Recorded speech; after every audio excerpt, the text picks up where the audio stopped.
नमस्कार। डॉक्टर इंदु शर्मा का स्वर कथा के श्रोताओं को श्रद्धेय नमन। मित्रों, आज हम चर्चा करेंगे एक और पवित्र वेद अथर्ववेद की। अथर्ववेद संहिता हिंदू धर्म के पवित्रतम वेदों की श्रृंखला में चौथा और अंतिम वेद है।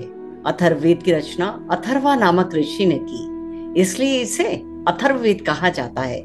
इसके अतिरिक्त इसे ब्रह्मवेद, अथर्वगीरस वेद, भृगुगीरस वेद व 20 वेद के नाम से भी जाना जाता है। अथर्ववेद गृहस्थ आश्रम के अंदर पति पत्नी के कर्तव्यों तथा विवाह के नियमों, मान मर्यादाओं का उत्तम विवेचन करता है। अथर्ववेद में ब्रह्मा की उपासना संबंधी अनेक ऐसे मंत्र हैं। ऐसे मंत्र भी हैं जिनमें मातृभूमि की रक्षा के लिए योद्धाओं के कर्तव्यों का वर्णन भी किया गया है। अथर्ववेद से ही आयुर्वेद में विश्वास किया जाने लगा था, क्योंकि अनेक प्रकार की चिकित्सा पद्धतियों का वर्णन इसी अथर्ववेद में है।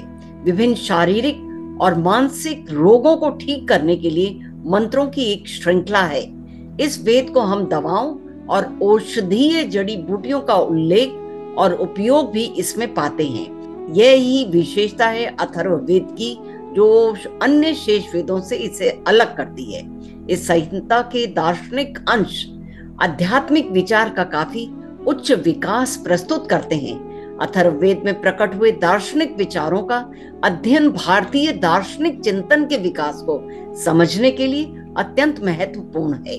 उपनिषदों के मुख्य विचार दुनिया के निर्माता और संरक्षक प्रजापति के रूप में एक सर्वोच्च ईश्वर की अवधारणा और यहाँ तक कि एक अवैयक्तिक रचनात्मक सिद्धांत के विचार, ब्राह्मण, तपस, असत, प्राण जैसे अनेक दार्शनिक शब्दों की अवधारणा इसी वेद में समाहित है। अथर्ववेद एकमात्र ऐसा वेद है जो सांसारिक सुख और आध्यात्मिक ज्ञान दोनों से संबंधित है। अथर्ववेद संहिता को वेद के नाम से पुकारने के दो कारण और भी हैं। इसकी रचना ब्रह्मा नामक पुरोहित के लिए की गई थी। ब्रह्मा का कार्य है यज्ञ का भली भांति निरीक्षण करना।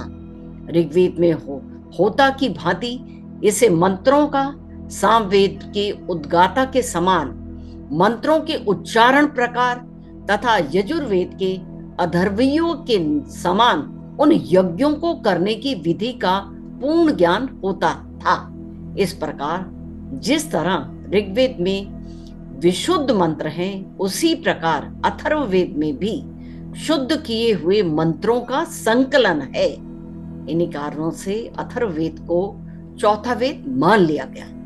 इसके अतिरिक्त यज्ञ की पूर्णता के लिए 4 प्रकार के रीतिवजों की आवश्यकता होती है। ऐतरेय ब्राह्मण के अनुसार यज्ञ 2 प्रकार से संपादित किया जाता है, वाक से तथा मन से। वाक अथवा वचन के द्वारा वेद त्रयी यज्ञ के एक पक्ष को संस्कृत बनाती है, तो दूसरे पक्ष का संस्कार ब्रह्मा नामक पुरोहित मन के द्वारा करता है। और इसी तथ्य की पुष्टि गोपत ब्राह्मण में भी की गई है।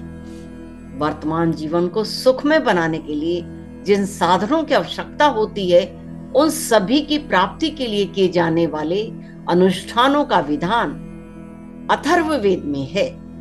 पहले त्रयी या वेद त्रयी तीनों वेदों ऋग्वेद, सामवेद, यजुर्वेद का ही बोध होता था।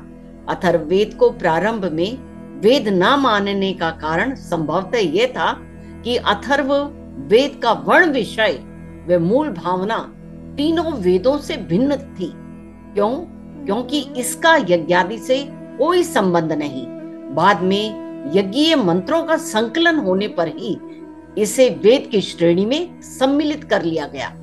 जैसा कि मैंने कहा कि वर्तमान जीवन को सुखमय बनाने के लिए जिन जिन साधनों की आवश्यकता होती है, उन सभी की प्राप्ति के लिए किए जाने वाले अनुष्ठानों की विधान अथर्ववेद में है।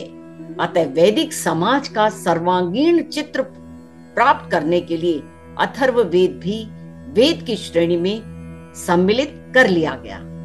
तो मित्रों, आज बस इतना ही। आगामी बृहस्पतिवार का इसी वेद के विषय में चर्चा करेंगे। आप सभी को मेरा श्रद्धेय नमन।